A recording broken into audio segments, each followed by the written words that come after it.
Sometimes losing can mean the beginning of happiness. Lose yourself to the close ones and the people who care for you in life.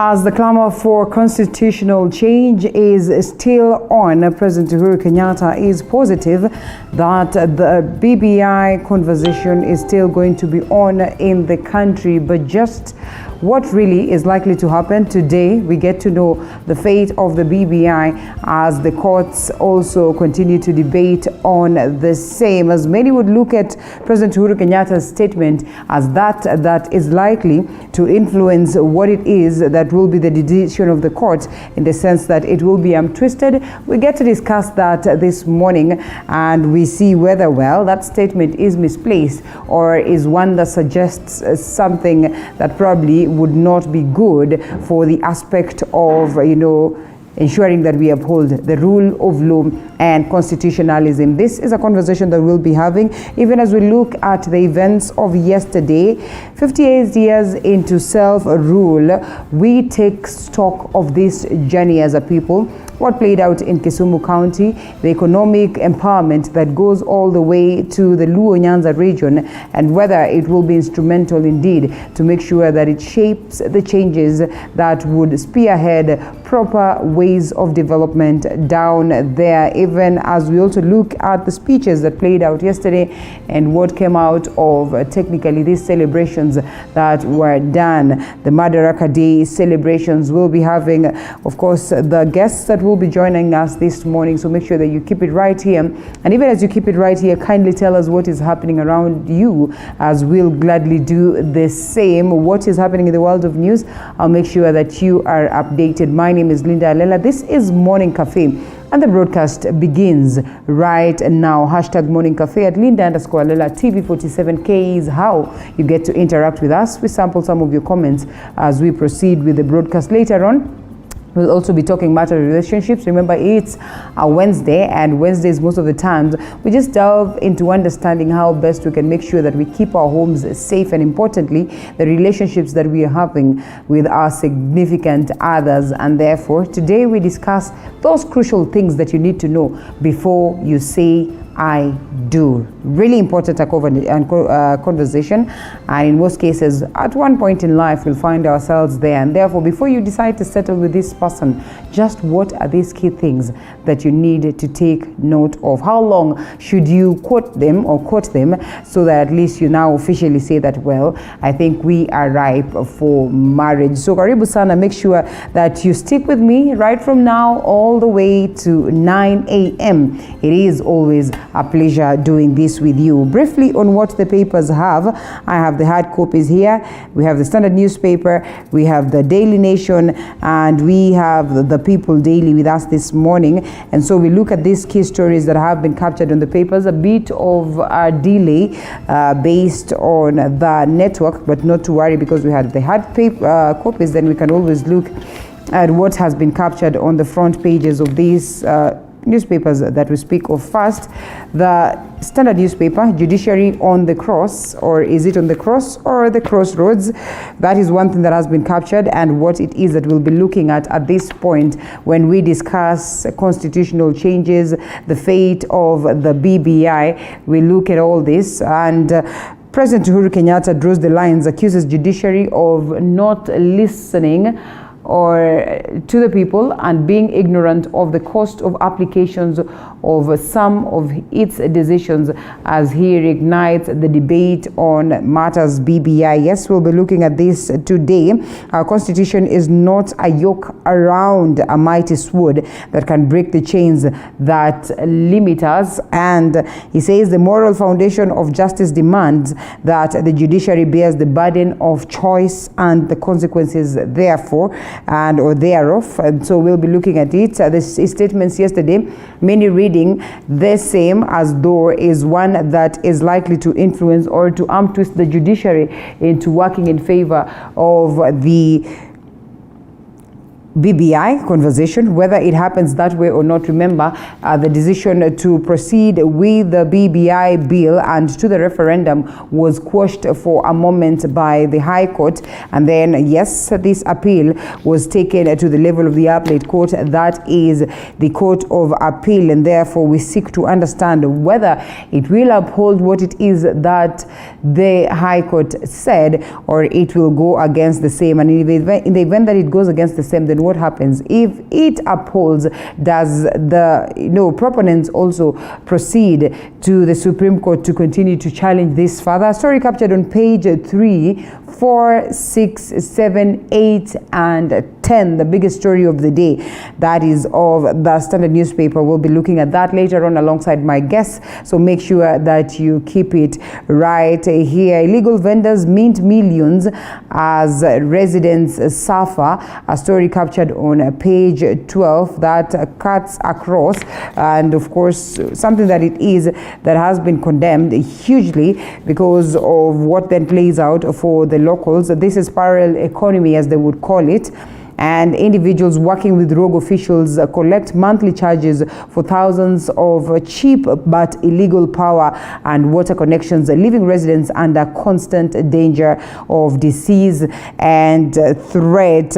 19.9 is the cost of illegal connections that have been witnessed in regards to power and water, of system losses or proportion of system losses recovered through consumer power bills. And of course, about 600,000 shillings are, is the amount of money that agents in Mukuru, Kwanjenga settled in Nairobi can earn in a month from illegal electricity connections. That is something that needs to be condemned, and well, hoping that the necessary agents are supposed to do this, or sectors, to make sure that this then becomes a game of the past. Speaking of also the water wars that the individuals have to go through. And also another story, Uhuru and Raila atone for the sins of their fathers. Well, the rivalry between the two families has been one of the weakest links in Kenya's unity. A story captured on page 8 that in regards to the conversations of the dynasty, well, probably they're going to wash this animosity that appears to have been there between these two families, in as much as they are also considered as the greatest of family friends. And joy, chaos, tear gas, great leaders, motorcades, hundreds of GSU restrained residents from accessing the stadium or blocking road to the venue. A story captured on page 7, as many would say that leaders are going against what it is that they said, especially in abiding by the rules of taming COVID-19. What we witnessed yesterday is something that probably is totally against what it is that the presidency declared and the government declared, and showing a scenario where, well, in the event that COVID-19 were to strike, then it will definitely strike hard, not forgetting that the Indian variant has been detected in Kisumu, and that raises the biggest fear. Look at the jubilation, chaos and tear gas that greet President's motorcade at Kondele, and even after they left the stadium, such was the case for President Uhuru Kenyatta, Right Honorable Raila Odinga, and not forgetting Deputy President William Ruto, something that, well, was anticipated and was extremely hard for the security forces to be able to tame. Sisulu asked leaders to honor women freedom fighters. That is also a story captured on page 7, even as we celebrate Madaraka Day, as you can see captured right there on the screen. South African Human Settlements, Water and Sanitation Minister, that is Lindwe Sisulu, wants President Uhuru Kenyatta to recognize women freedom fighters. And generally that has been the call. Make sure that you recognize your freedom fighters, what many say has not been the case in the country. And the people who are normally recognized are probably not the individuals who should be recognized. ODM boasts roots for Kazi Mashambani for recovery. That also in the conversation that was on there as we commemorated the 58th Madaraka Day celebrations. Show of might as VIPs bring Kisumu to a halt is what it is that was witnessed, and so much more. So therefore, we'll be discussing this as we continue with the broadcast. So make sure that you keep it right here. Top stars set for Eldoret Marathon. Well, that is in regards to sports, and therefore you can always get sure that you keep it right here. We'll have our sports desks to make sure that you get updated on the same. This Daily Nation, briefly, if I can have the Daily Nation on screen, and that is the front page of the Daily Nation. Uhuru revisits BBI, and court declared the process null and void, ruled that President Uhuru Kenyatta had failed to uphold constitutional principles, and therefore that is the conversation that we have today. And as we have said, is a story that has hugely been captured on the papers, and we'll be looking at that alongside my guests this morning, and the expectations of the same, even as the courts are supposed to also start this conversation and declare on what they would make of the BBI process. One thing that has been considered as a process that needs to be treated with utmost of urgency, so that moving forward we know what way forward. Search for killers, detectives trace girls' last moments and question persons of interest. A story captured on page 14, an unfortunate occurrence as to the murder of this young girl. We can only hope that indeed justice will be served, or the detectives will get to the bottom of the murder of such a young girl, without a very clear indication as to what really could have informed the same. Longer wait for second dose. Available drugs will leave 600,000 without second jab. A story captured on the back page of the Daily Nation. No date set for second COVID-19 shots. A shortage has been occasioned by the ban on exports by the Indian manufacturer. More than about 600,000 Kenyans might miss out on this. 900,000 is the number of people in Kenya who have received the first dose of the AstraZeneca, and therefore we all are eagerly waiting to see whether people are going to be lucky enough to get their doses or their second doses or not, and therefore we'll be following up, as we hope that indeed the government is going to stay true to its word, of course, of saying that every other individual that got the first jab will definitely get the second jab. In front of a captive audience in the stadium, and thousands following the Madaraka Day celebrations live on television and radio, President Kenyatta hits back at the judiciary for stopping law review from the nullification of the presidential election, that is in 2017, to an attempt to stop the will of the people as expressed through the BBI. The judiciary has tested constitutional limits, he says. That is a story captured on page 4, and like we said, it is what we'll be pondering on this morning. President's speech: how have we enriched what the founding fathers placed in our custody? President's 4 frames, a story captured on page 6. And on the DP's side, a deputy president stresses respect for independent institutions to foster rule of law, not the rule of men, as something that would appear as if he was going against, or he would be going against what it is that President Uhuru Kenyatta was to say. That is in regards to the conversation of the BBI. Right Honorable Raila Odinga speaks of crowd, or of the glory that needs to be celebrated as a people. Crowd cheers as Uhuru refers to ODM leader Raila Odinga as brother and invites him to address the gathering. A story captured on page 4. Music and fanfare, benga tunes and a static crowd, and military drills by paratroopers at 58th Madaraka Day celebrations. That's what was witnessed yesterday, and therefore we'll be looking at this conversation even as we continue with the broadcast. The People Daily still not able to get a hold of a clear picture of what the People Daily details, but briefly on what is on the front page without having to download much. Uhuru takes on judiciary over BBI ruling. Like we have said, this is a conversation that we'll have, and the highlights on the individuals that spoke and what it is that they spoke of is one thing that we'll be looking at. So technically it's all about the Madaraka Day celebrations yesterday and what is likely to culminate from the courts, that is in relation to the conversation of what way the BBI will be having Honorable James Gekuya to take us through the same, and also Ndegwa Wahome, who's, we get to know whether he's been reinstated officially as the Speaker for Nyandarua County amidst the tough times that have been witnessed in the recent past. Those are the key stories that we look at this morning. And briefly, we'll also be looking at more of what is happening on the roads. That's the People Daily. Uhuru attacks judiciary on BBI ruling. And did Kitengela girl die in place of her best friend?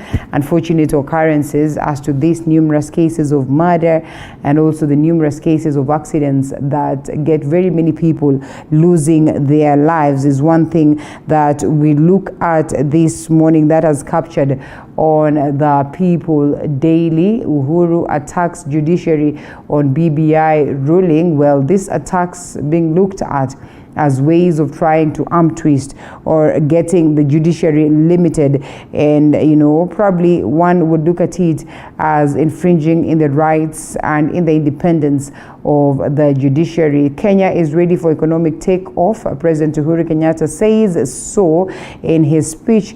This even as we continue to grapple with the tough times of the unprecedented moments of COVID-19. Several injured in melee between the police and locals. That is yesterday also, as citizens were grappling to find a chance of seeing what it is that the leaders had in store, or just getting a glance of the motorcades of the leaders that, attended the colorful, exciting, and, moments of celebration that is in the Jomo Kenyatta Stadium in Kisumu County. Color, excitement, and tight security as Kisumu plays host to National Fete. That is also one thing that happened yesterday, and therefore we'll be looking at the same, these leaders alongside their wives, gracing the occasion, and very many other leaders in the country. Ndayishimiye urges peace between Kenya and Burundi. Well, he also graced this occasion.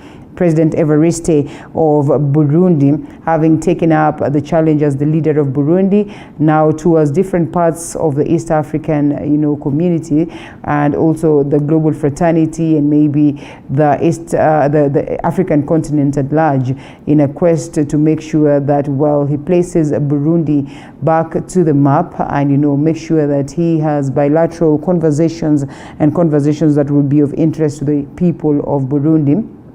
Koome's baptism of fire as Uhuru hits out at courts. She was there, she was in attendance, that is at the Madaraka fete in Kisumu County, and listening to what it is that President Uhuru Kenyatta spoke about in regards to the BBI and the role of the judiciary. And of course, one would look at that as shots being fired directly at her and being told that, you have to make sure that you put your house in order. We require that sanity. My administration has made Kenya better than we found it. That is a reservation of President Uhuru Kenyatta, something that many would argue otherwise, looking at the tough times that Kenyans continue to grapple with. Let's drop what the papers detail and briefly look at what my team has prepared. Still on the question of Madaraka Day, as the country marked the 58th Madaraka Day celebrations. Boniface Baraza caught up with Ndebe's Member of Parliament, MP, Dr. Robert Pukose, who was attending to the medical needs of his constituents by conducting free surgery, and filed the following report. It is at Ndebe Sub-County Hospital at the far end of Trans Nzoia County. Few minutes after our arrival at the facility, the area MP Dr. Robert Pukose arrives. His first mission is to get a briefing of cases that require his attention from Medical Superintendent Dr. Cynthia Shivachi. After the formalities, the MP heads straight to the theatre room, where he puts on the official regalia in company of the medical superintendent and the nurses in charge before he starts offering his service to the first patient. We do pre-operative preparations. You are able to do the various investigations which you do to make sure that this patient is fit for surgery. Once that is done, then the patient now is given a date when we can be able to operate. To Pukose, this is the best way to commemorate the 58th Madaraka Day celebration, as well as complimenting the sacrifice of the freedom fighters. When I come here just to give a free service to the community. They don't pay me anything. And I'm happy to have done it today on Madaraka Day, considering that this is the day our freedom fighters were able to get us Madaraka. And therefore, we are complementing what our heroes did. And therefore, it's good. It's a good feeling to do such a work on a day like this. The second-time legislator says his humble background and the passion to serve is the driving force behind the culture of offering free medical services to his constituents. We had a very difficult beginning because my mom would brew busa, changa to support us. And being a successful surgeon, being a member of parliament, I feel I have just to give free service to the community. He is later joined by Dr. Simon Kapchanga, who is a specialist in orthopedic surgery, stationed at the Kapenguria County Referral Hospital from neighboring West Pokot County. We felt the best thing that we can do, the best way we can celebrate this day is to be with our people and to offer the little that we can offer to our people. But what do residents take of their MP's gesture?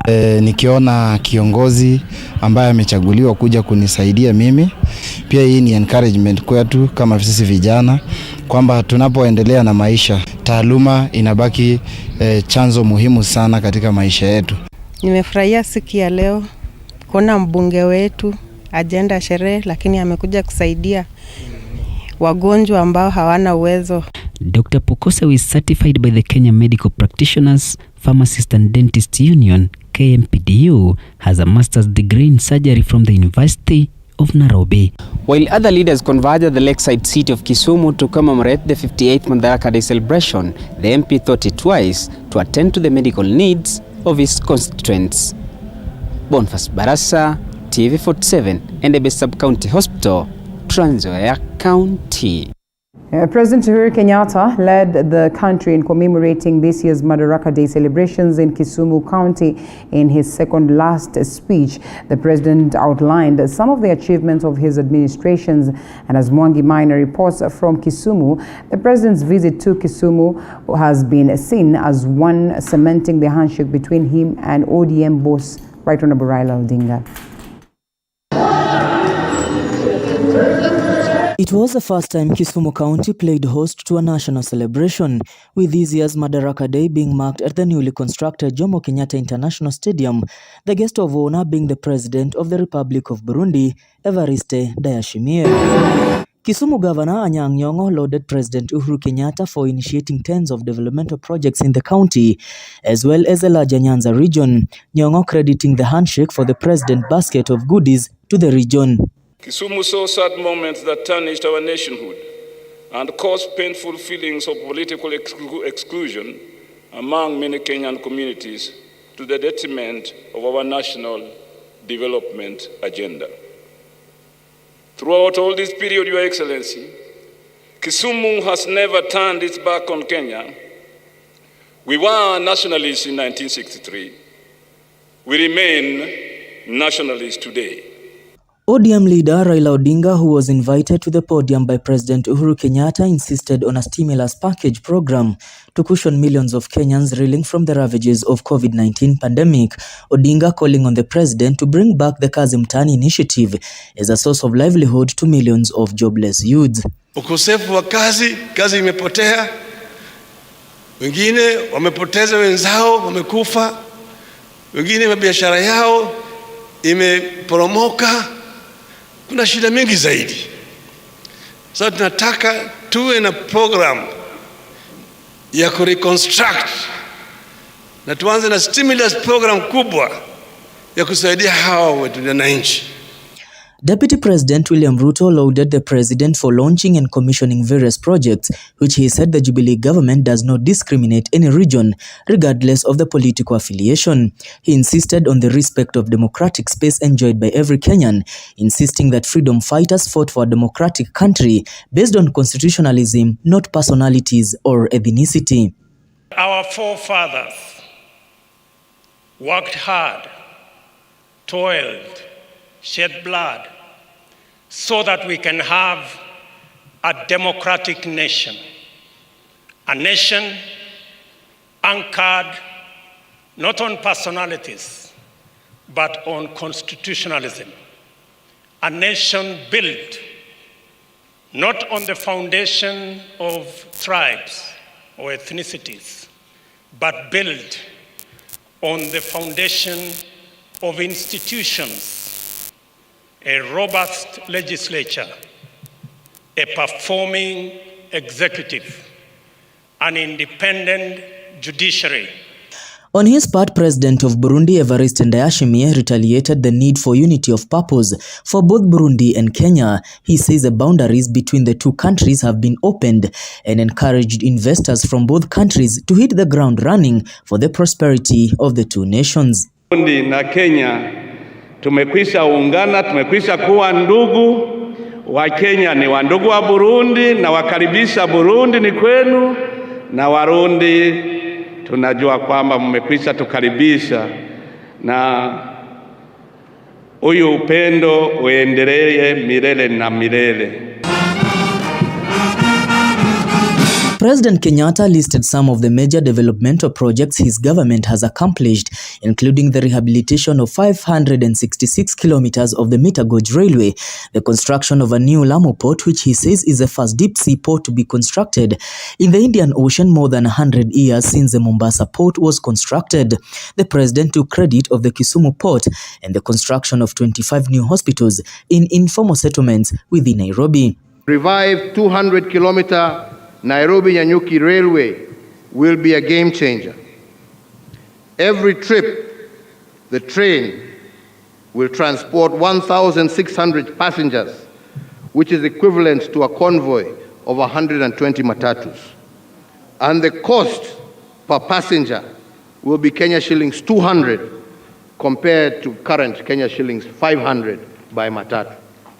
The president also noted that his government has increased rental units to 16 in 47 counties compared to the 6 that existed when he took over. It has been the last Madaraka Day celebrations for Uhuru Kenyatta as a president of the Republic of Kenya. He says he wants to leave behind a legacy of one united country with one united front. Reporting for TV47 from the Jomo Kenyatta International Stadium in Kisumu City, my name is Mwangi Maina.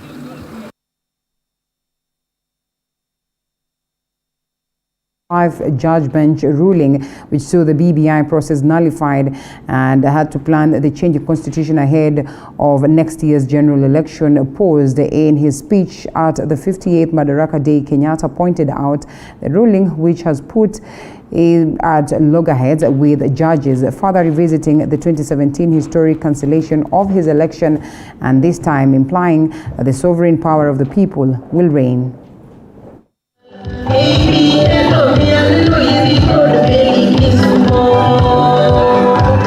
Even after the vigorous dance on the 58th Madaraka celebrations, President Kenyatta had no kind words for the judiciary and more so to the 5-judge bench, which nullified the BBI process.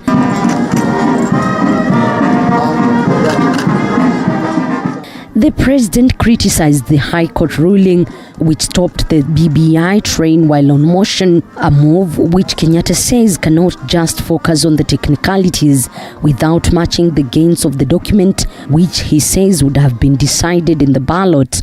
The BBI dream is to send even more resources to the counties in order to catalyze their accelerated development.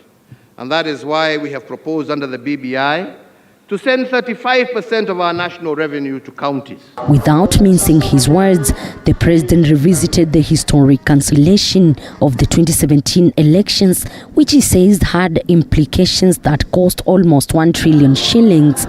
The head of state said the High Court did not consider the burden of choice while declaring the Building Bridges Initiative BBI process unconstitutional on May 13th this year. BBI were to be stopped. Who carries the burden of choice? On whose shoulders will ethnic majoritarianism rest? And who will carry the burden of losing 30% of our national budget every 5 years due to the toxic politics that BBI sought to resolve? Further, the head of state dismissed the finding that the whole process was unconstitutional by not being a popular initiative. He says only the sovereign power of people will reign at the end of the day, pointing out the gains of the BBI document. The judiciary would have asked itself another question.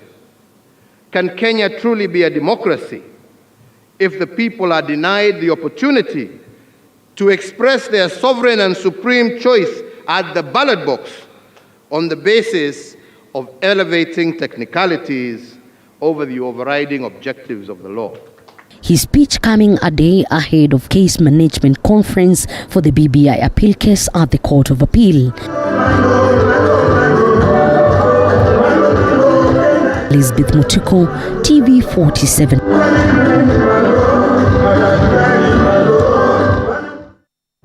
It was the first national celebrations to be held in Kisumu County. President Uhuru Kenyatta has been on a three-day working tour of the Nyanza region, where he launched and commissioned several development projects. And as Paul Kirubi now reports, the projects were not only launched in Kisumu County but also in Siaya, President Kenyatta's handshake partner, that is Right Honorable Raila Odinga's home county. Kisumu residents were in their thousands outside the Jomo Kenyatta International Stadium and the streets of Kisumu town as early as 6 a.m. Tuesday morning. This being the first time the event was held in the lakeside town. This, ODM boss Raila Odinga says, are the fruits of handshake between him and President Uhuru Kenyatta. Being in Kisumu today is significant and uplifting as we forge lasting bonds between the people of Kenya. Upon touching down on Sunday afternoon, President Kenyatta made Odinga's Siaya backyard his first stop, where he made good his promise to make the visit a fond one for residents by launching various projects. Among them, the Kodiaga Wagai Road project and the Siaya Bondo Water project in Yala. Other projects include the revitalization of the 3 billion shilling Kisumu Port, Uhuru Business Park and Marketing Complex, Simu Inland Container Depot, Lake Basin Mall, and the revival of the Kisumu Nakuru Railway. Sasa tunasema tunataka tu mwendo mpya yale ambayo mmeanza. Hii mwanzo ni kwanza kuunganisha Wakenya wewe kama kitu kimoja. Bila hiyo hakuna maendeleo. Na hiyo ndio maana ya handshake.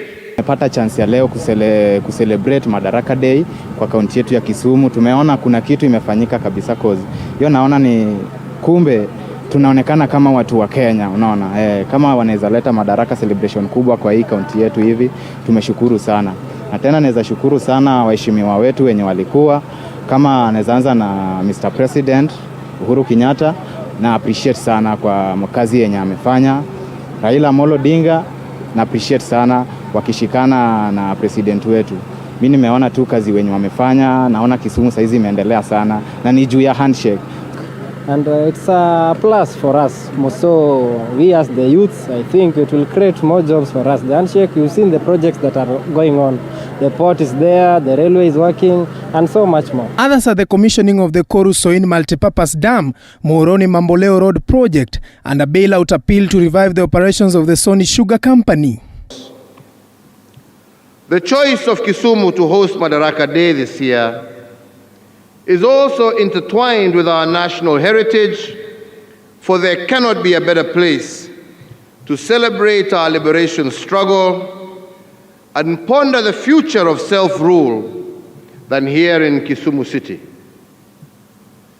Kisumu is not only the historical hub of the East African Cooperation, it was also the intellectual incubator. The tour of the two handshake brothers comes amid fear of Cold War in the handshake and is expected to cement the handshake grip. Paul Kirubi, TV47, Nairobi. Well, despite the Ministry of Health sounding an alarm on the surge of COVID-19 infections in Kisumu County, and the county government, together with the leaders from the Nyanza region, committing to holding the Madaraka Day celebrations under strict adherence of COVID-19 guidelines, well, Tuesday's celebrations painted a very different picture. And as our health reporter Zainab Mohammed now reports, the serious breaching of COVID-19 guidelines in the celebrations may just lead to a further increase in infections in the already highly infected county. Kisumu County has made the headlines the past few weeks due to a surge in COVID-19 cases. Data from the Ministry of Health showing the county leading twice in the last 1 week in the number of infections per county. Kisumu recorded 110 cases on the 25th of May and 57 cases on the 27th of May. On the 28th, 29th and 1st of June, the county maintaining a top 3 lead in the distribution of infections per county. Kisumu County recording 53, 43 and 67 cases respectively. However, despite this reality and an alarm sounded by the Ministry of Health, the Madaraka Day celebrations held in Kisumu County faulted almost all of the Ministry of Health given guidelines. The attendees' seating arrangement not respecting the 1 meter social distancing rule, some people visibly not wearing their masks, the number of guests in the stadium surpassing more than 3,000 guests as had been earlier planned, with large crowds and political gatherings taking place outside the stadium. And even though the county government tried to put interventions to manage the crowds, such as the use of tear gas to disperse crowds, it is clear that the celebrations will have a huge impact on the already highly infected county. Meanwhile, the country has today recorded a total of 349 new COVID-19 cases, 176 recoveries, and 16 new deaths. Zainab Mohammed, TV47. For the third time in recent weeks, President Uhuru Kenyatta's itinerary has been interrupted by a stranger. Well, Tuesday, the president's Madaraka Day speech was momentarily cut short after a stranger appeared to charge that is towards the main podium. Why are these individuals risking it all to get the president's attention? Margaret Wanjiru investigates. Despite the looming fear of the spread of the Indian variant of COVID-19, the 58th Madaraka Day celebration was still held at the Jomo Kenyatta International Stadium in Kisumu City. All seemed well up until President Uhuru Kenyatta was delivering his speech. His speech, marked with a lot of praises of what Jubilee government has done for the past 8 years, was cut short by a curious anomaly. A youthful man wearing a Jubilee t-shirt had scaled a security barrier at the stadium and had started making his way to the podium shouting, "Uhuru nisaidie." The president's security, however, intervened and carried the barefoot man away. The president was heard telling his security personnel to let the man be. This marks the third time in the past month in which someone has tried to breach the president's security, trying to get Uhuru's attention. But why? Why do people feel they need to speak to the president one-on-one? And what are they dying to tell him? We asked a few Kenyans on the streets what they would do if they were given the opportunity to reach the president, and this is what they had to say. So nilikuwa naomba tu kama Uhuru angekuwa hapa saa hii, angetuangalia maisha. Sisi tunaishi mahali mbaya, hatuna stima, hatuna maji ya sawasawa, manyumba hatuna, vile tunakaa tu kama squatters ili hawana makao. Vijana wana kazi, vijana wengine wameingilia kuiba, wizi. Sasa tungependa tu hadi pia hii kazi mtaani bado pesa hazijatumwa. Vijana ni wamechoka. Huku hivi si watu wengi wako na manyumba, kuna wenye wanalala nje. Hapa kwetu vile ambao COVID-19 iliingia, tuko na mahitaji sana. Juu hata manyumba hatuwezi kalipa, chakula tunakosa. Saa zingine pia tukikuwa tumegonjeka hatuna hata vile ambao tunaweza tuende tukitibiwe. The problem we have here in Deep Sea, tunaambiwa barabara inapita. Ushaona? Na tuombe barabara ipite, kwa Mungu tunaomba wakaju kama barabara itakuja ipite, tupewe makazi mengine pale tutaishi. You see? As is evident, many Kenyans have been negatively impacted by the COVID-19 pandemic. Revenue inflows have since been affected by the fact that the market has been interrupted. The supply chains have been equally affected. COVID-19 did not only stop the creation of jobs in the micro enterprises, but it also wiped out 5.1 million jobs in the informal sector. The Federation of Kenya Employers recently released a survey that illustrated the landmark effect of the COVID-19 pandemic on the economy. The FKE appealed for a supportive fiscal policy by government to support the restoration of jobs in the informal sector. There might, however, be a light at the end of the tunnel. One of the focuses of the president's speech was on economic acceleration. The improved relations in East African community countries and the opening of the revitalized Kisumu port also signal better times ahead for the Kenyan economy as businesses anticipate an increase in exports. Margaret Wanjiru, TV 47. All right, here we are, and we shift gears a bit. Not really shift, because then we just base our focus on the conversations and the stories that we have carried this morning. We have James Gakuya, Member of Parliament in Embakasi North. We have Ndego Wahome, Chair County Assemblies Forum. We expected to have David Olensankok, who is a nominated Member of Parliament, but unfortunately he is not with us this morning. He sends his apologies. We hope to hold him some other time.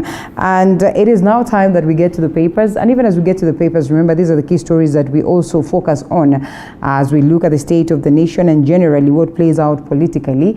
Well, the conversation on the BBI gets to take a different shift today, and we get to know whether, well, it still holds water or in totality it will be quashed. One that started yesterday, or better yet to speak, has formed the basis of what played out in Kisumu County right from that time when President Uhuru Kenyatta landed. The proponents are positive that the BBI bill will sail through. There's going to be a referendum in as much as there was that challenge from the courts, while the dissenting voices, somehow the opponents argue that these individuals have slim chances to argue their case and see the conversation of the BBI taking a different trajectory, or rather a further upward trajectory. And so we get to this conversation this morning as we look at the papers.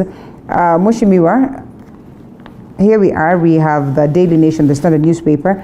Let's have you with the Standard newspaper, and I'll carry the Daily Nation just to see what has been captured on the front page of these particular papers. I mean, to note is that there's this key story that finds its way across all the papers. Talk of the Star, the People Daily, the Standard newspaper, the Daily Nation.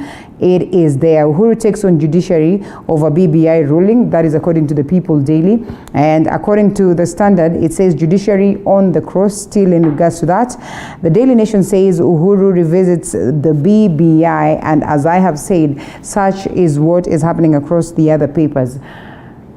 Do you foresee a scenario where the judiciary will be forced to rule in favor of the proponents based on President Uhuru Kenyatta's utterances? Thank you, Rita. Rita, allow me to salute the viewers wherever they are watching us from. This is another good Wednesday morning. Mm-hmm. Yes, yesterday was a big day because we were celebrating Madaraka Day, which at least gives us the reference of where we have come from those old days of dark days of colonialism. And coming to the element in the house this morning, yes, yesterday was President Uhuru's day. To address the nation as much as the progressive we have attained since the then self-law. I am sure that, in fact, if there is something that we have to honor, not only as a nation, but as a global, the global, wherever there is a humanity, there is no way you can be able to have peaceful, progressive, without other lines to Constitution. And therefore, nobody can be above the Constitution unless the rule of law is not anything to go by. Mm-hmm. At this particular point and moment, it is high wishes of the head of state and his friend Raila Amolo Odinga to have the BBI as the document to take us through the next election. But let me tell you, if the constitutionalities of that particular document is well challenged and the verdict is well made, I am telling you to keep pointing a finger to judiciary is like threatening the judiciary. We would like to see a scenario where the three arms of government should remain independent forever. That is how our constitution stipulates that the executive should be independent, legislature should be independent, equally the judiciary should be independent. But then when the president is just finger pointing his fingers to judiciary, it's like threatening judiciary and trying to curtail them from their judgment. It's unfortunate because this is one of the roots of mutilating judiciary. Okay. You cannot wake up and just stand to tell the nation that the judiciary twice has threatened the democracy of our constitution. Because surely, if there is anything to go by, constitutionalities interpretation are only left to the hands of the judiciary. If then we criminalize the judiciary, I fail to understand, leader, who else or which other organ should we trust to do our legal interpretations? Okay, do we have Honorable Wahome on standby? Can we loop in Honorable Wahome right now? Can we loop in Honorable Wahome? All right, yes, I'm told he's there. Mheshimiwa, good morning. Good morning. I hope you are well, all the way from Nyandarua, right? Yes, I'm well. Asante sana. How is Nyandarua? Nyandarua is good and it's good morning. Moto imepoa pale kwa county assembly? No, things still hot here. Okay. But we are looking for ways to ensure that the rule of law is adhered to, and that the rule of law is respected, and then that is only time we shall have come, and that is the only way that we shall be able to forge the way forward for our people of Nyandarua. And therefore all the stakeholders concerned, I expect that we shall be guided by the rule of law. Well, we engage you later on that to give us the developments. Let us wish Wahome all the best. We certainly are. Yes. Surely. We need to see Nyandarua come back to its course. Kindly let those who are burning fires there at least consider the humanity of Nyandarua first.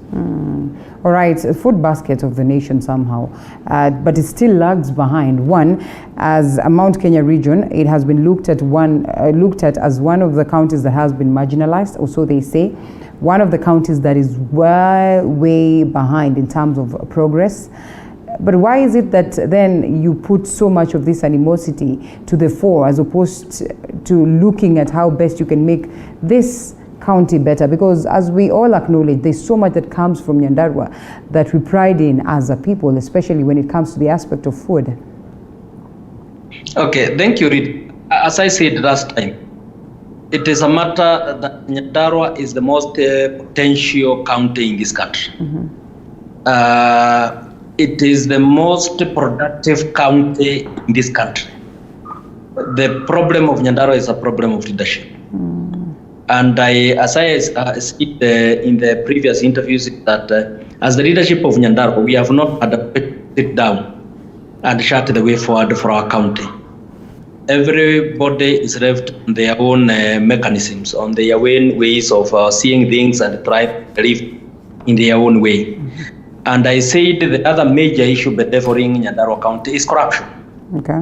I said that all the incidents and the issues of corruption that have been reported that are on the desk of ACC, if they are decisively dealt with, then they will become in Nyandarua. But as of now, corruption will continue fighting back. All right, we come back to that later on, but to the papers and what has been detailed on the front page. One of the key things that we are discussing this morning, the fact that President Uhuru Kenyatta hit at judiciary. I don't know whether you look at the statements of the president as a hit and, a way of the president trying to twist the judiciary in, making a deliberation that will favor the conversation of the BBI, or is just an individual who is expressing his disappointment or his observation as to how the judiciary has carried its mandate?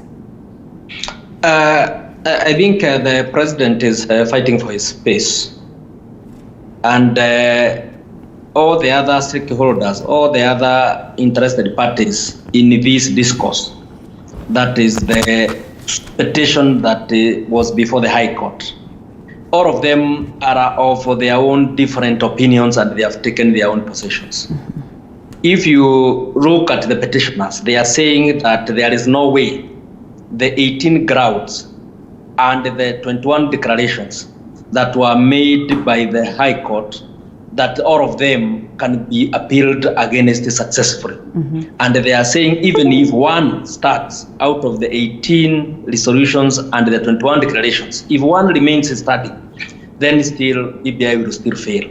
I think the president was trying to make his case to the public and to attempt to carry the public with him as he goes to the Court of Appeal. But I think judges in their training, they are trained to not listen to everything that is being said out there, but to listen to that which is being submitted formally before them in a structured manner in court.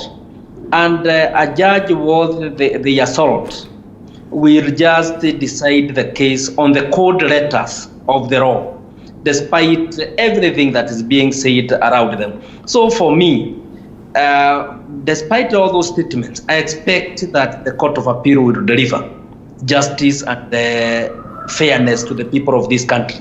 And it is now the Court of Appeal that is on trial from the statements that have been made by the petitioners, from the statements made by the President and the former Prime Minister. The Court of Appeal is on trial. And whatever decision they make, it will be very, very historical, and it will be judged on the judiciary for a long, long time to come. Therefore, the Court of Appeal must sit there. And when they retire to write their judgment, they know that they are going to write a judgment that will be historical, not... All right, well, we delve deep into that later on as we proceed. But let's look at other stories that have been captured on the papers still with me. And yes, there is the Standard newspaper. The front page of the Standard newspaper, illegal vendors mint millions as residents suffer. This I'd want to engage you on, Honorable Gakuya. You stay in Nairobi. This is quite common in Nairobi. We're talking about a scenario where, well, there are vendors who are minting millions courtesy of the unscrupulous activities that they do. One, to connect individuals to power and connect them to water sources. That is a story, as you can see, has been captured on page 11, should be 11 of the Standard newspaper. And here we are. It is common in Nairobi. One, vandalism, the setups of wires and lines that have been set up and not with the rightful bodies that are supposed to carry this out. Rinda, this one is not a new case. Yeah, it's a matter that has been always ongoing. But what I would say is that both water connectors and what I can say electronic connectors or power connectors, they have mechanisms of unearthing those illegal connections. And I am sure that they have what we call a setup of what we call decentralization. And therefore, every sector has a section of that particular department. If it is water department, every ward, it has staffs down there who can be able to understand those illegal connections within their areas. And therefore, this makes the work easier. I can only state that it is a laxity of those who are made or given tasks to take charge of that, which are asleep and which are sometimes are part of this cartel, and actually they are part of the benefits gained out of that cartel. Because there is no way, reader, you can tell me you are in charge of this particular ward. Yeah. You know the car washes, how many of them. You know car washes where they connect water from. Then you understand if it is the informal sector, you understand informal where they get water from. And from that point of knowledge, you have the whole scope of the area. And therefore, you can be able to advise accordingly because at least that is your duty. Yeah. Therefore, whatever wrong is being done down there, it is done with your knowledge. Yes, and therefore, those people who does this institution to incur all these losses is nobody else but their staffs, because their staffs are part of these cartels and they are gainers of these cartels. Yes. And this I understand it very well. Like water connection, you find that in fact they deliberately close water so that water can be sold, and they get their share. And it is this water connectors from water company who does this. It's not common man. Okay. Hawa ndio wanakuja wanafunga maji. Right. So maji yende sehemu fulani nao wanapata yao. So hii ni biashara bure tu, ni biashara inatendeka hapo. So it is a corruption which is involving internal and external. Well, Mheshimiwa, I don't know whether this is common or whether it happens in Nyandarua, but in Nairobi it's extremely common. Sometimes you find that hata wires za stima zinachimbiwa chini, as opposed to where it is they're supposed to be. And this mtu wa stima anajua anaangalia waya imetoka wapi kwa kikigi, so anaweza kufuata imeenda wapi. Yes. And you know they still do not make noise about it. And like Mheshimiwa says, it has been there for the longest of time. The risk that it poses to the people, to imagine that the water lines and also the electricity lines could be passing on the very same spot is something that really, you know, is a ticking time bomb. Yes, Rita, I think it's a very big problem. And I'm saying that they're meant to be that way by the policy makers and the leaders in these sectors. And the main issue is that this is purely a matter of integrity, because this is something that so-said cartels, they run from the business people who use this water, the consumers, all the way to the leadership in these sectors. That is both Kenya Power and the water companies. Because at the end of the day, these are people, if they have integrity, would be able to tell without much difficulty where these connections are being made. But for selfish gain, they make everybody suffer. And therefore, it is about leadership. These are matters that can be resolved for once and for all for the larger interest of the people of those particular areas. But with the top leadership in these sections not ready to confront these issues because they are direct beneficial, then it is a problem that will be in our hands for a very long time to come. Yeah. Yes. All right, well, we can only wait to see whether these reports as they come out then would be addressed by the necessary stakeholders. Longer wait for second dose available. Drugs will leave about 600,000 without second jab. That is a story that has been captured across all the papers. And the fear is real on the back page of the Daily Nation. I mean, Mheshimiwa, here we are. No communication, that's the saddest reality, that nobody tells you that, well, if you got the first jab and you got that message that you're going to get your second jab on such and such a date. The date is here, nobody's communicating, nobody's telling whoever, and Kenyans are out there in the dark. The first thing, Rita, I will just blame the Ministry for Health, because first and foremost, they are the people who are leading this particular process.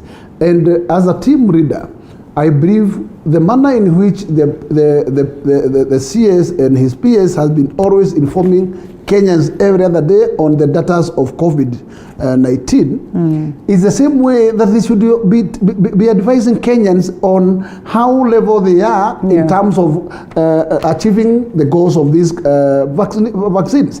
Last week we were pleased that actually they confirmed the consignment from not Rwanda, from Congo has already arrived. And I thought that the consignment is of a magnitude to fit the needed deficit. Only now to understand that it cannot fit everybody, and over 600,000 are going to be left out of this. Now, the biggest question is, there was a time frame when this particular vaccine was to be, the second dose was to be injected to the same person. And nobody is caring whether the time will spill or not. Then the big question is, are Kenyans at their own, or is the government in charge? Because if it is, the government is not in charge and it cannot be able to feed and at least satisfy Kenyans with this particular program, then they should allow the private sector to take charge. Yes, only what they should do is to keep figuring and oversee the progress, the progress of the vaccination going on. But they cannot hold the process, and they are not giving Kenya certification of what is desired. So it is unfortunate that we are at this particular corner and nobody is talking about it. And I will just request the CS Mutahi just to come up and clear to Kenyans what is the way forward going forward. And true to it, it will be contradictory to imagine that Sputnik was in the country and was banned. The circulation was cut in totality. While there are other, individuals or citizens who felt like they would afford the jab and therefore had paid for the jab and had to be refunded this money. Moshi, we were coming to you. I can tell you surely what happened. It was just pure politics which were played. Because these people are very much aware that in fact the source of their vaccine probably has an issue and they cannot get enough. And at the other side, they license this product from what do you call this? Russia? From Russia. Only after when the deputy president was injected, then the politics were raised and the whistles were raised. And out of that, we found the same government actually suspending the same. But let's just also play the devil's advocate. Why would the deputy president be amongst the individuals who are getting this job, yet there's one that comes into the country, and as our deputy president and yes, public figure, definitely would be amongst the first people who are eligible to this? One, let me tell you, Rita, where there is what we call freedom of choice. And I can tell you, these are commodities coming from different sectors, coming from different manufacturers. If I am comfortable with a manufacturer A, and you are comfortable with manufacturer B, is it mandatory that I must follow your product? I can just order my product. The question was just how did the process come in of ordering and it getting into the country without the acknowledgement and the knowledge of the likes of the Ministry of Health? But what we understand, Rita, and this was the clear position, is that Poison Board is the agency that is entrusted to do these licenses, and already the Poison Board, the person had already licensed this particular product. So what are the afterthoughts? Because I believe if already the idea was bought and the license was made, what was the afterthought? Then it tells you those were politics. And that's what I'm just saying. We could not have politicized this, because at the end of the day, we should have as a nation, because as a nation, we are not having one of our own. So we are not producing. And if we are not producing, why then not allow variety? If only they are meeting the compliance, the standard. Yes, that is what our experts should be guiding us at. Because surely I believe we have those intellectuals in this particular area of medicine, and actually they could have done their research and not research of a single commodity, various commodities, so that at least they can be able to tell Kenyans, out of these 5 commodities, you can take either. Yes, and advising Kenyans on that way, who is affordable to go on his own, will just move on his own and buy. Those who are willing to just wait for those free from the government, they can wait. All right. Yes. Okay, well, I am told we're not able to speak to Honorable Wahome as of now in regards to the same. Let's wait and see whether we are able to revive the connections, and then we come back to him for more. There are numerous cases of murder, that are happening in the city, and not just the city but across the country. Search for killers, detectives trace girls' last moments, question persons of interest. A story captured on page 14, that is of the Daily Nation. And also has been captured on the Standard newspaper somehow, and another paper that asks whether the girl passed on, in the place of her best friend or what. But not just to focus much on this girl's story, but generally the numerous cases of murder that we have seen in the country. What do you make of these scenarios? This is a story captured on the front page and, like I said, expounded on page 14 of the Daily Nation. Witnesses say that a light-skinned woman left with Chantel holding her hand between 3 and 4 p.m. Fresh details of the abduction and killing of 8-year-old Chantel Nzembi have emerged, indicating that the girl was taken by a light-skinned woman as she played with other children outside her parents' home, that is in Kitengela, on Saturday afternoon. The amount, they were about 300,000 amount of shillings that the kidnappers were demanding as a ransom from Chantel's mother. And I just don't know what goes into this and whether we should discuss parenting. But then again, we also see grown-ups going through the same. And the sad thing is that after these kidnappings, it always, or in most cases, will end in deaths. Rita, I can tell you it's a very most unfortunate thing. Taking for granted that abduction has been a sidekick follow, and I am sure that in fact we have our investigation teams, which at this particular time, I'm sure they have done, they have managed a lot of drug nets, but still we have these matters still going on every day by day. But most unfortunate is like the situation we are for that particular young girl of 8 years who disappeared from a playing ground with the other comrades, only to have news of the following day of a dead body, already stuck on a gun bag. Yeah. This is very unfortunate, because surely here what we have learned, Rita, is that we have people within our society or within our midst who are totally merciless. Merciless in kind that you cannot tell me that you must kill such an innocent young girl because of ransom. You may miss ransom because taking control of this particular matter, it's like it was a deal between, so it's like they were looking for another parent where there was a confusion because of maybe the characteristics of the two girls, they look like, and it's like they went with the wrong person. Yeah. Because if you follow that story, it tells you that actually the mother of that particular young girl, whoever was calling her frequently was calling her Mama Chantel. Yes. And that particular Chantel is a child of another a police officer. Okay. And therefore, most likely, what they were looking for that Chantel, but unfortunately they went to the wrong person. But either way, we are not supposed to be a society of the kind, because this is totally inhuman, and I can condemn it in the highest order. Because surely, leader, you can look on seek money from any angle. I don't care, but live the life of somebody alive. Okay. Why do you touch the life at the end of the day? You may miss the coin, but live the life. Yes, why do you leave that particular body of that innocent girl lifeless?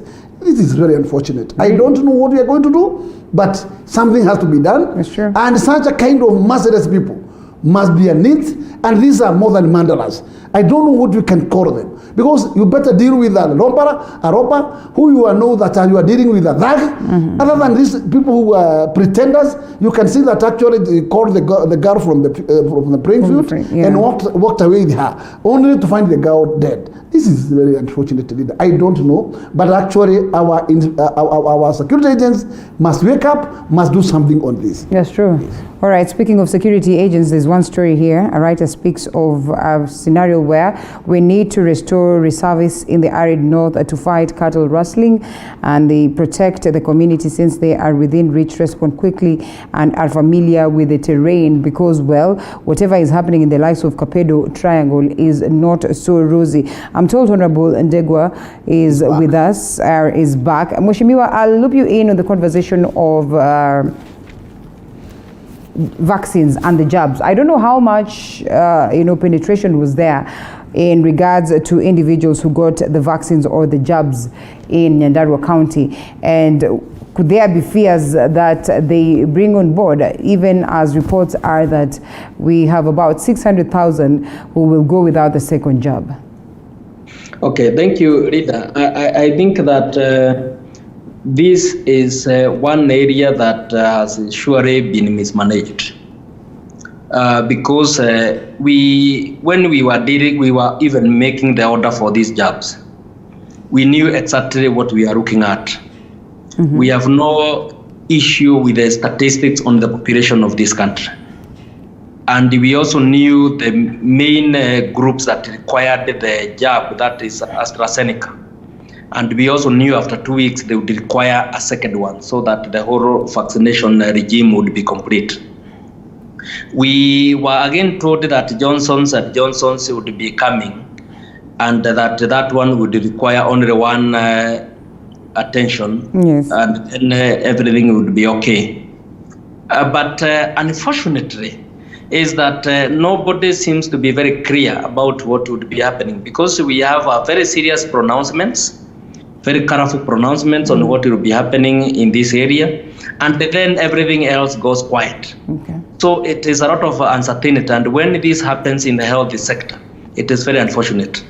Of the 800,000 vaccinated, I think Nyandarua took a very small portion of that. Okay. And the many people I know that I meet, not many of them have gone through that process, including the most vulnerable, that is the health workers, the teachers, the policemen, and those who work in the public sector. Not many of them have come into contact with this vaccine. So what we are saying is that the Ministry of Health should up the game in this area. And in matters of health, let there be certainty. When we are told that million doses would be coming, and in 3 months, let us know when the first dose will be coming, when the second will be coming, what is here, how it is being administered. There must be an audit of exactly what is happening in this area. Otherwise, for now, there is not much we can say about it, because it seems that there is a lot of secrecy surrounding this issue. We are even told about vaccines coming from Congo. There are vaccines we are being told others are coming from South Africa, from India, from Britain. So we are never sure. Sputnik, I think definitely when it came to Kenya, it must have been licensed. Then some injunctions happen somewhere, and then it is withdrawn. Yeah. So clearly, this is not the way to deal with matters of health. Mm-hmm. And my plea to the minister, Mutahi Kagwe, is let us be more structured when we are dealing with these health issues, especially when they relate to a pandemic like the COVID-19. Yeah. Okay, well, we are still eagerly waiting to see what happens. That is, of course, on that aspect of getting a jab or the second jab. And that is our priority number one. That should be our priority. And our priority number two, and our priority number three. That's true. The health of Kenyans. Mm-hmm. Yes, we cannot be able to be borrowing what we call human workforce. Mm-hmm. No. Let's talk about what was proposed by NHIF briefly, now that you said health is a priority. The fact that they said they're going to make it mandatory for every Kenyan to pay for NHIF. I don't know whether we had this conversation with you. We did. We did, yes. But although we did, what we say is that, in fact, our internal mechanisms must make sure that we are up to the game. Mm. Yes, because surely the way it is done currently is not the right way. So I think that actually we have to do some improvement to make sure that the kitty accommodates everybody, and everybody is free to get into the kitty. Yeah. That way is only that we can call it a national health insurance. Yes, otherwise when others are crossed outside, they cannot be able to be part of it, then it is not national. Okay. All right, we'll be looking at all this as we proceed. There's so much that is happening on the international scene. What has played out in Somaliland remaining stable even after they seceded from the main Somali, almost 11 years, and they've been able to constantly hold their elections. And in Uganda, it's not all rosy as Uganda's transport minister shot in assassination attempt.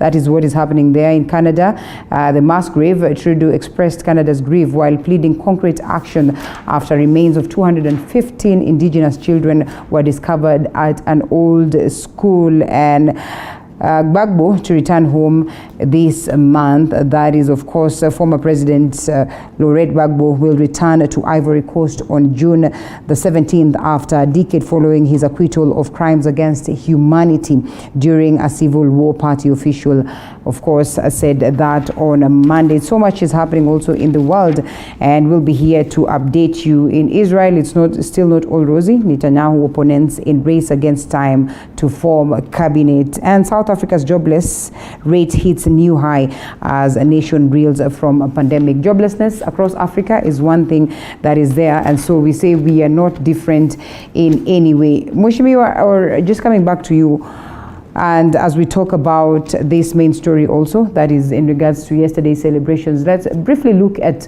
the hits and misses. One thing that has been, noted and is being celebrated as of now is the level of maturity that the people of Kisumu or Luo Nyanza exhibited in how they welcomed the deputy president. Not coming to the other side where they again flaunted the laws and not being keen on making sure that they abide by the COVID-19 restrictions. Political maturity? Rinda, let me say, I appreciate very well the cordial environment that was all through yesterday's event. Yeah. Because there was not any single heckling. And Kisumu is known as a heckling area, where if they are not on, they are not pro your side, they can still, they don't desist to hide. They openly heckle you.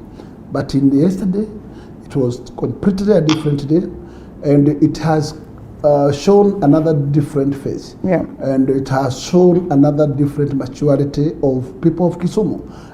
Taking into consideration that actually the manner in which the deputy president was welcomed at Kondere, that was to me an extraordinary kind of event. I couldn't imagine that my eyes as witnessing Kisumu, Kondera area. Those areas that we know are thorny and walkable from a stranger. And the manner in which it was, I would just say big thanks.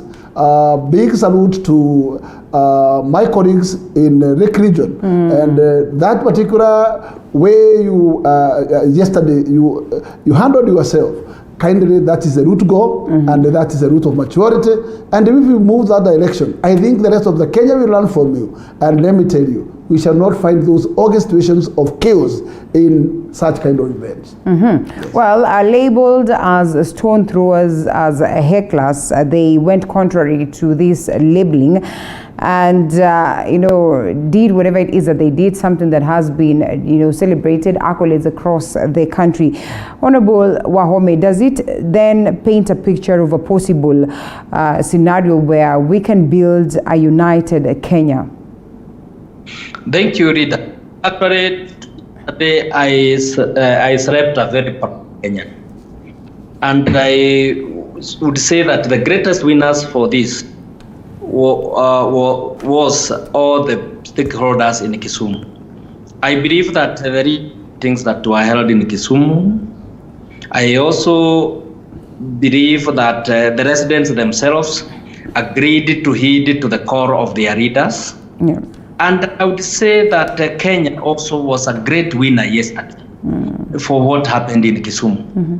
Actually, as Mheshimiwa says, I could not believe that in a convoy of the President Baba, then that the Deputy President would have received such kind of welcome by the residents of Kodere. Yeah. Actually, even if you looked at the body language from himself, he did not believe it. He tried to believe what was happening around him, and you could find that he was completely... And he was speechless. Yes, that's true. He was speechless. He could not believe it. So what we are saying is, this is the Kenya we would want to see. That when the Prime Minister comes to Mount Kenya, when the Deputy President goes to Nyata, when they go to everywhere, because these are the two horses we are looking at as we move to 2022, then that they are able to sell their ideas and their issues and their policies, and they are able to give us the agenda so that we can be able to make informed choices and having listened to them. Otherwise, yesterday, for the residents of Kisumu, their leaders, and Kenya, it was a great win, and I hope that we take that trajectory.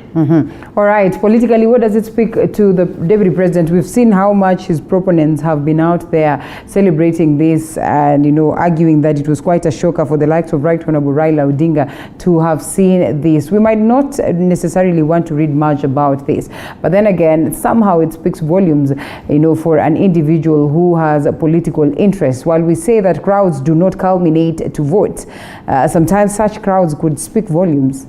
Linda, what I can tell you, as a political analyzer, I will tell you, those signs were signs of welcome. And that was signs of telling you are our brother, you are one of us. And out of that, you can't miss something. Because there is no way that people can welcome you in such a kind of lousy welcome. And at the end of the day, once you come now purposely to woo them for to give you to consider you in the presidency, it means if they will give you the same welcome, it tells you you can leave something from there. You cannot convert everybody, probably, but at least you have a room to be entertained. Okay. Then you can be able to sell your idea, because you can be sometimes you cannot even be able to have a room to sell your idea because of the environment. But once the environment is conducive like that tells you that you'll be able to speak to people and woo them to your side. And at the end of the day, you cannot miss something out of that. Okay. It tells you that that's a good opening route towards 2022 election, that we can be able to see other leaders moving out of Kisumu to other regions getting the same reception. That would be so good to us, because it tells us finally the decision is for Kenyans. It's not by chaos. Yes, so welcome every other stranger in your area, but you inside your heart, you are aware where your vote belongs. And therefore, once you move to the ballot box, you are on, and you decide your vote there. But let us not encourage those other messes that our leaders spoil.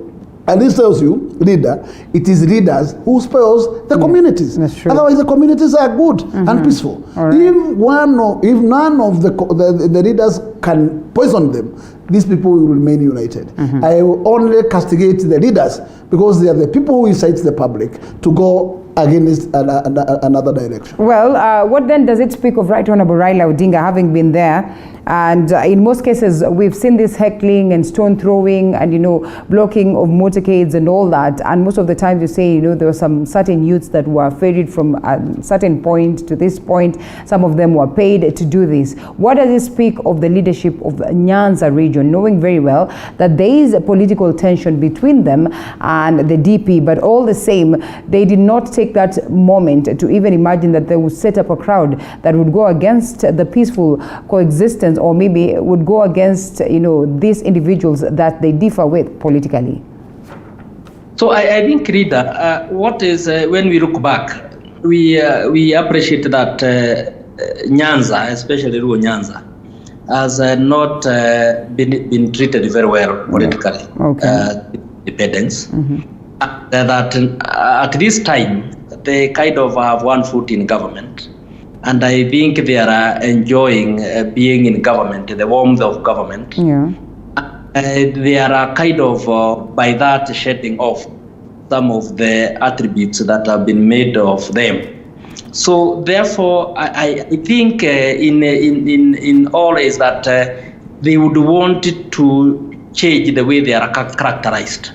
They want to be seen to be people in the fold and moving together with the rest of the country when it comes to matters or when they are discussing about matters of public and general interest for the people of this country. And at the end of the day also, over and above that, is that they were telling the Deputy President that they are ready to listen to him. And not only to listen to him because I think they went overboard in terms of appreciating his presence amongst them. And I think this is very important that they saw the Deputy President as one of them, as a Kenyan just like them. And this is where we want Kenya to go. so that when I see a person from Mount Elgon, I'll first see that person as a Kenyan, a brother, as a sister, before we go now to the nitty-gritties. Therefore, for me, is that what happened in Kisumu, it also changed the tables, a complete paradigm shift of even how Kenyans, and which that is very, very important, a Kenyan in Mombasa, a Kenyan in Northeastern, in Nairobi, in Mount Kenya, the way they have been viewing Ruo Nyanza, it is different. We are seeing them as different people, people who are decent, people who are ready to engage, people who are ready to talk to other people from the regions and listen to them and listen together so that we can be able to build a better, more united and prosperous country. And I think maybe the greatest thing that would be seen from the handshake is that the issue of uniting the country is that maybe it has been able to achieve that with what happened yesterday, and especially and particularly the reception given to the Deputy President by the people of Kisumu. Well, let's try and imagine the practicability of this, Honorable Gakuya, the practicability of, these other leaders going to the likes of Eldoret and North and Rift Valley and receiving the same treatment, or in terms of, being welcomed to echo their sentiments on a peaceful ground, in as much as there's that difference, of course, that would be witnessed politically, and the practicability of the likes of Right Honorable Raila Odinga finding himself into central region and equally enjoying such a space. Are we seeing this paradigm shift that is likely to, dictate the events of politics in the country? One thing, Linda, what I can tell you, and I can remind Kenyans, is that the most region in our country is Nyanza region. Okay. But when the Nyanza has risen to that level, above board, yes, that they can now decide on their own, that they can decide without being spoiled or being influenced by anybody. That is a big mileage. And I can tell you, if it is now done and healed in Nyanza, I think any other region is already well healed. Okay. And therefore, before, we have an experience of Right Honorable Raila Odinga paying his visit in Mount Kenya region. And he has never been heckled anywhere. So this is a character that has not been everywhere. But in Nairobi, we have those kind of elements. In Kisumu, we have those elements. And maybe it's that, but we find a situation like an area like Western, we have no issues. Area like Coast, we have no issues. Yeah. Area like Ukambani, we have no issues. But especially Nairobi in Nyanza, we had those issues. Yeah. And I think that now we have been shown the precedence by the people, great people of Kisumu. I think we have learned enough, and that was a good case study that we can now copy from there going forward. Well, we hope that we could, take that precedence and make it a ground that is favorable for everybody to go and sell their manifesto. And well, as an electorate, then we make that decision based on what it is that has been sold to us. And Deputy President William Ruto speaks of hugely the importance of us celebrating the rule of law, and not just celebrating it but abiding by the same. A scenario where the forefathers would literally be happy wherever it is that they are, and looking at the fight that they put and how far we've taken this fight further in terms of making the country better. How then we can run away from ethnic bigotry and that aspect of pushing personality, interests and cults, a scenario where we are going to uphold constitutionalism and rule of law as opposed to going against what are the pillars of the nation. President Uhuru Kenyatta, on the other side, speaks of a judiciary that appears to be going against what it is that the people would wish for. What do you make of these two scenarios, and technically also looping in the conversation that was brought on board by Right Honorable Raila Odinga? Honorable Wahome. Okay. Actually, Rida, I could tell that that one does not require a lot of in-depth look to them to tell that the Deputy President and the were not from the same state. And to an extent, I thought maybe the deputy president had a hint of what was contained in the president's speech. Okay. And he kind of preempted that and placing the issues of constitutionalism, for the rule of law, the respect for evidence of the three arms of government and their role to check and balance each other. All of those things. That is as it may be, and that is how our constitutional architecture is made out. That we have an executive, we have a judiciary, and we have a parliament. And although things are looked at in the African context, it looks as if the executive is so powerful. Actually, parliament, if it exercises its powers optimally, actually the parliament is the most powerful arm because they are able to guide the direction the country goes by the laws that they pass, the regulations and the policies that they develop and approve, which must pass to parliament. But at the end of the day, I think there is call for a national conversation from what was talked yesterday by the three main political personalities in this country. That is the president, the deputy president, the former prime minister. Is that the call for a national conversation around some of these issues, because we cannot afford to resign from wishing that Kenya moves forward and moves forward in a way that is beneficial to all of us, for our future generations and for their prosperity. And it was very worrying, actually, to say it bluntly. What came out yesterday, obviously, when the president and the deputy did not seem to read from the same script, and where we are now, about 14 months only to the general elections, I think it is a call for people to speak to each other, to listen to each other, and we be able to discuss moving forward for the betterment of this country and for the future. All right, well, we come back and look at what Nyanza is set to gain out of this and how this then would augur to the rest of the countries or the country, or the other counties, because, well, there's been that feel that, well, this is not how things should be done in terms of certain regions, realizing developments, that it is their constitutional right, and therefore it should not take the hand of the president to go there and drop the goodies. And if such is the case, then what happens to other regions that do not get the privilege of being visited by the president? After this break.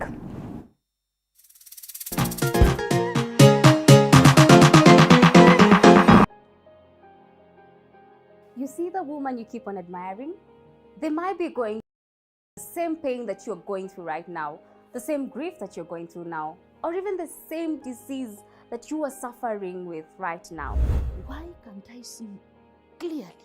But the only difference between you and them is that, yes, they cried, but they managed to learn through the pain, and they came out as conquerors. I stayed for like 2 years without having a job. I cannot even do a simple thing like taking a shower. So Joy, you can imagine every day you're waking up, going to work, and knowing for sure, you have a dead baby. Join me each and every Saturday at 8:30 p.m. on 19 with Joy Irungu here on TV 47.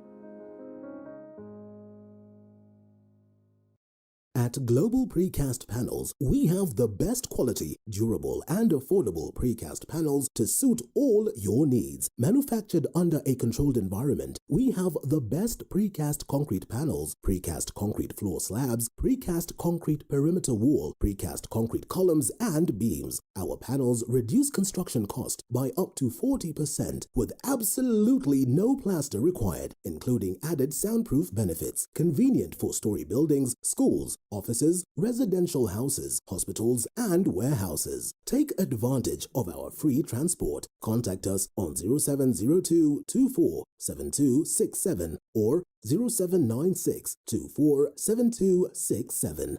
Global Precast Panels Limited, your reliable option for efficient construction.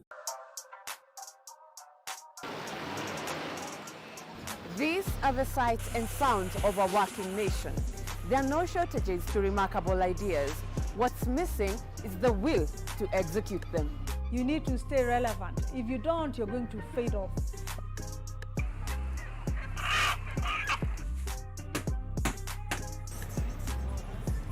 Yes, they are a dime in a dozen, but the real meat on these bones comes from trying to realize them. You just need to perfect anything. If it's drawing, if it's music, pursue it 100% because it's something that is giving back. Join me, Violet Njoki, as I tell you the stories of these executed ideas, because yours could be next. Mondays, 7:30 p.m. Hey, now that's hitting the right notes. When life gets boring, we bring out our play. You see, playfulness is in our DNA.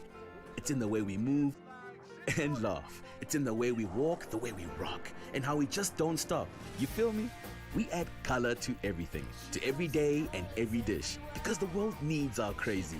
We're the different flavors that make life more exciting. We're the ones who add color to every moment. Fanta, color every moment. Well, the speaker is neither here nor there. I should have done my outro. D7, the home of untold stories.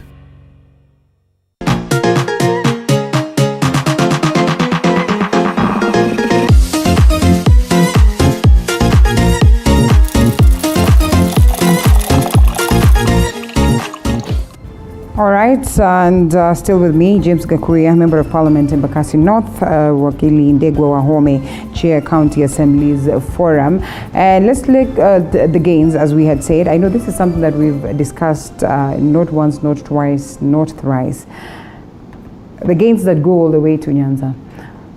I don't know whether it's just a feeling of, that this is an unfair process, or it's a feeling that this is not being done right constitutionally. It is a feeling that, there are better ways to handle this, and a feeling that, such should be gains that are realized across different parts. And while Honorable Ndegwa acknowledges that Kisumu or Luo Nyanza is one of the regions that has been, left, to wallow in deceit, in comparison to other regions politically and generally development-wise.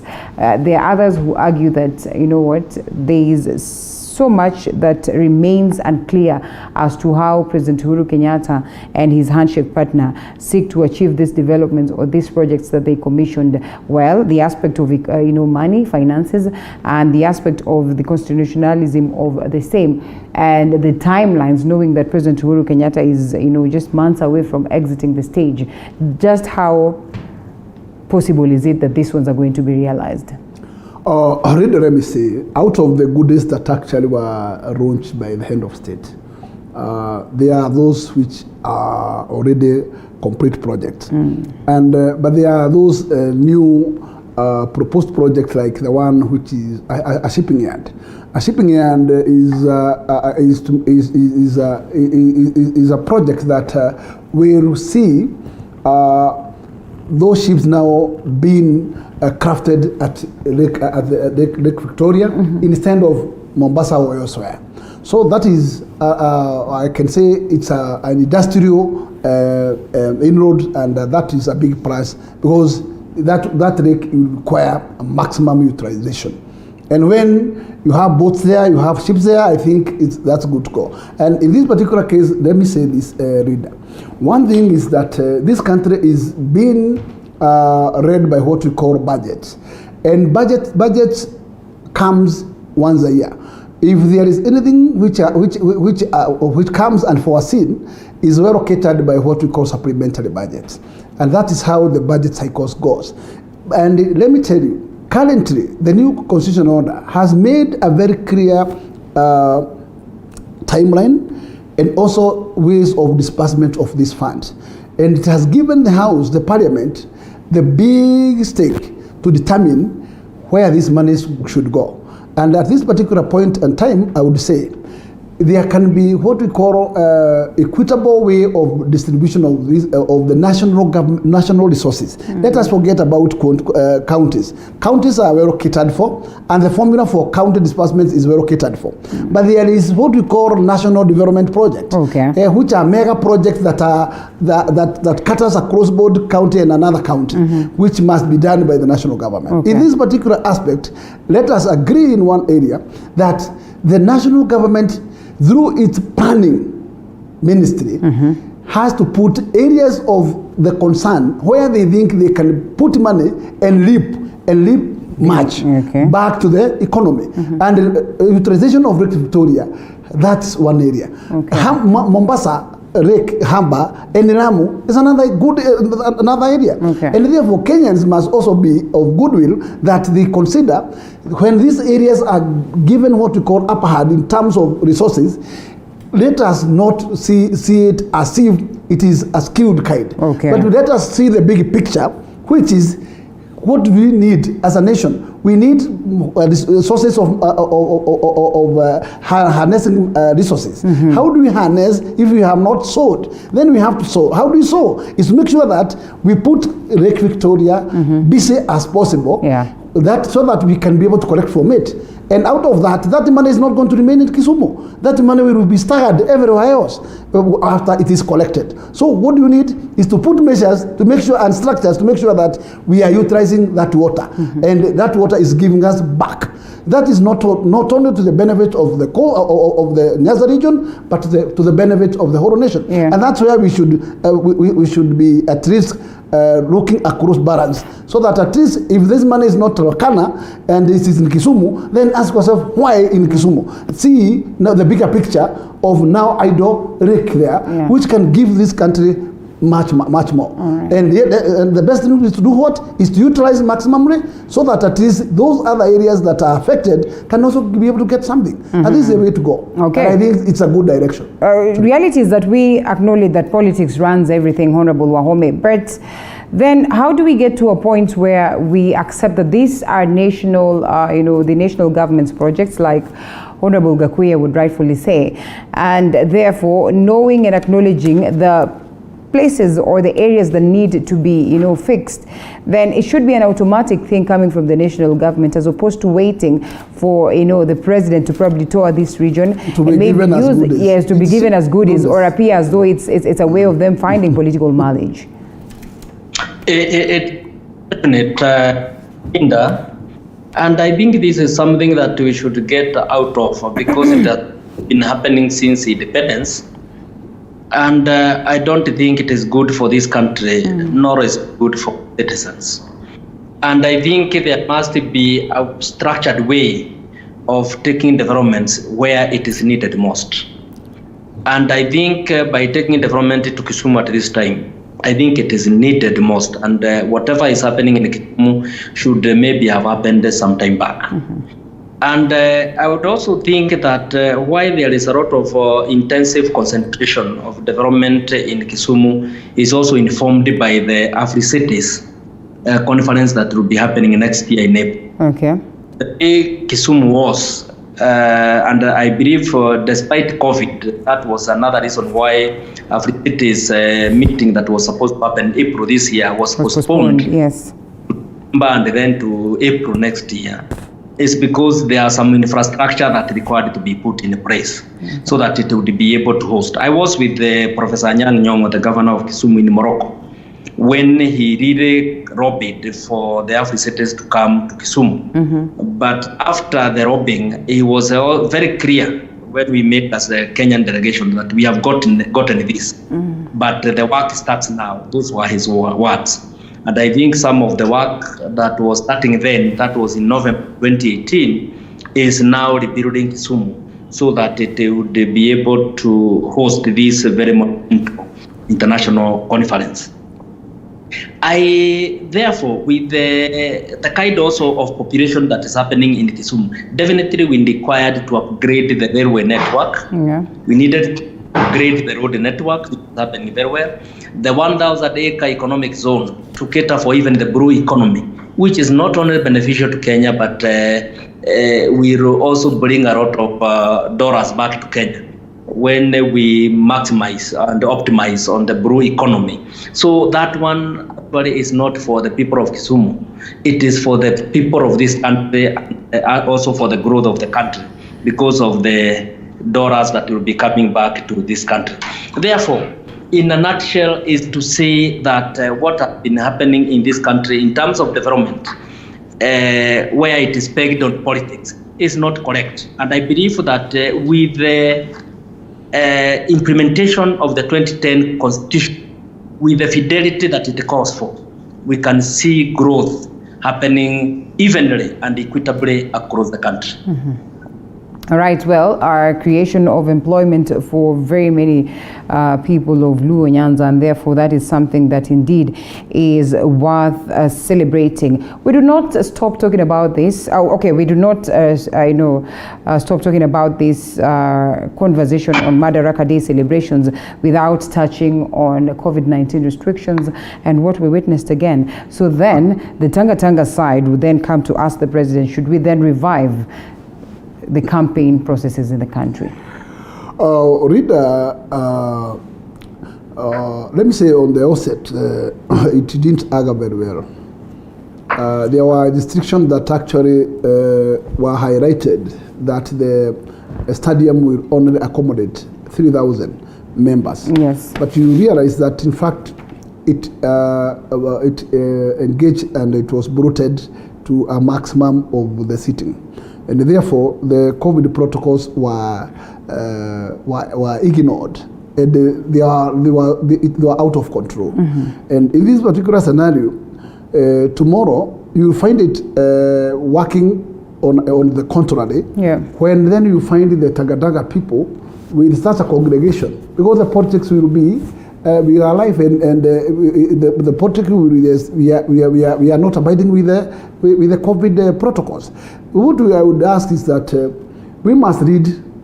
Readers must read from the front. And when now this kind of event was a presidential event as a national event, I think it was important to other within the regulations, so that at least at the end of the day, everybody elsewhere will be able to see those protocols were followed to the letter. But this was not the case, and therefore, once it was broken, it tells you that it will be broken elsewhere. And when it will be broken elsewhere, we would also not want to see police coming up with battles to the public, because they didn't battle people from Kisumu yesterday. And therefore tomorrow, when you realize that another team, like people who were battled and their assembling were disrupted by police in Meru, then it tells that is a double standard. And what I would say is that this country is under one roof of a constitution. And if we are under one roof, then we must not see the police brutality in what we call double standard kind of implementation measures. Okay. All right. Well, I would want to believe that it's incumbent upon Kenyans to acknowledge the importance of, abiding by the rules as set, as opposed to waiting to be guided by the politicians. Honorable Wahome, let's come back to this conversation on, BBI and our expectations as to how then the Court of Appeal will deliberate on this. Well, the aspect of the origin, and like you had said earlier on, there is a litany of issues that were overturned or were used to overturn the conversation on the BBI, and therefore it would be very hard for the proponents to imagine that they would challenge all these issues as presented. What danger does this put to Uhuru's quest for a legacy, especially when he appears as though he would want to untwist the judiciary in favor of this document? I think the thing is that, as I have said, all the issues, there are some issues which I know on appeal, looking from the lawyer's viewpoint, is that there are some issues that can be dislodged at the Court of Appeal, like where you expose the president to safe litigation when in office, that anybody can sue the president, because at the end of the day, the president would not even have any time to work for this country. There would be suits against him as an individual being filed in Mombasa, others being filed in Kisumu. The president would be running helter-skelter across the country trying to defend suits against him as a person. And that was the wisdom and the philosophy behind the constitutional provision that the president cannot be sued while in office, so that he can concentrate on service delivery to the people who put him into office. So that is one of the issues that are impugned, and which I believe that the Court of Appeal might be able to set them aside. There are so other many issues that I don't believe that the Court of Appeal, looking at the code letters of the law, that they would be able to touch, because I think they are very well grounded and founded.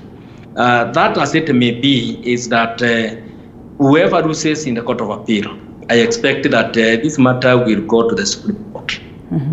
It is destined to the Supreme Court. And when this final decision will be made, because Supreme Court is the final court, I don't know whether there will even be time to talk about now going to a referendum when the elections are next year. But I believe the president has so many issues that would be attached to his legacy. What he is doing in Ramu, the kind of road network, including in Nairobi, going to the airport, what he is doing in Kisumu, especially the physical infrastructure. I think, and concentrating on the Big Four agenda, I believe that there is a lot that the president can be remembered for, and will be remembered for, even without the BBI. And also, although the president was sharing the agenda of the BBI to the people of Kenya in Kisumu yesterday, I also think that the people of Kenya are also listening to the bishops. The people of Kenya are also listening to the Anglican bishops, who have also had to weigh in on this issue. And I think for them, they are saying that the BBI might not be a priority at this time. And that is a very serious statement coming from both the Catholic and the Anglican bishops. The members of parliament, and Mheshimiwa Gakuya is here, I think they are also not seeing a very bright future for BBI, and that is why they are trying to come up with some kind of a mechanism like the IPPG in 1997, to see what of common interest can be addressed as we go to the elections next year. Okay. Well, and one thing that we notice is the coming in of the clergy. The clergy should have been there. In most cases, we know that they should actively participate in the politics of the day in terms of shaping the space.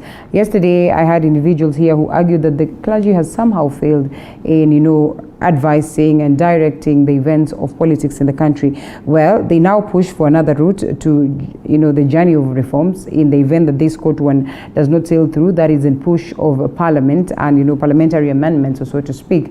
And they also are warning on a scenario where we're going to have a delay of the elections, and they say that is not the proper route to take. What do you make of the coming in of the clergy and the kind of double standards that they exhibit when they are speaking of what interests the nation? Leader, first and foremost, let me say that actually the sentiment from the clergy cannot be ignored. Clergy, one thing is a sector that does shepherdship of what we call fellowships, and in a very big way. And therefore communicating to fellowship is very easy to them, because actually they are the people who nurtures them in what we call biblical root. They are coming in this particular time is, I would say, timely, because it is very important for them to echo their word as far as the country is shaping to a general election next year. And I think, and especially as I would take the sentiments made by the ACK reader, it's very clear that actually he was overseeing a scenario where Parliament can mutilate the date of the election and just amend the date of August next year to another possible date. And don't forget that we tried this particular matter in the House in the last Parliament, and we failed. How did we fail? we were unable to garner 2/3 in the House. But let me tell you, if the House can garner 2/3 with agreement of all these political parties, I will tell you that IPBG can work. How can it work? If all parties can come together for the purpose of reason together and giving us at least food that can take us to next general election, I think that's a better route to go. And how can this be done? We have areas that are not very thorny that can be addressed through parliament and channeled without necessarily taking this country to a referendum. What are these areas? We have a thorny area where we have a second winner who does not lie anywhere, who does not even have a room to access to parliament, and the constitution is very clear. He is not a parliamentary contender, and if he's not a parliamentary contender, then he cannot find himself to the parliament even after losing. And the constitution blocks him to be nominated to come to the same house through his party.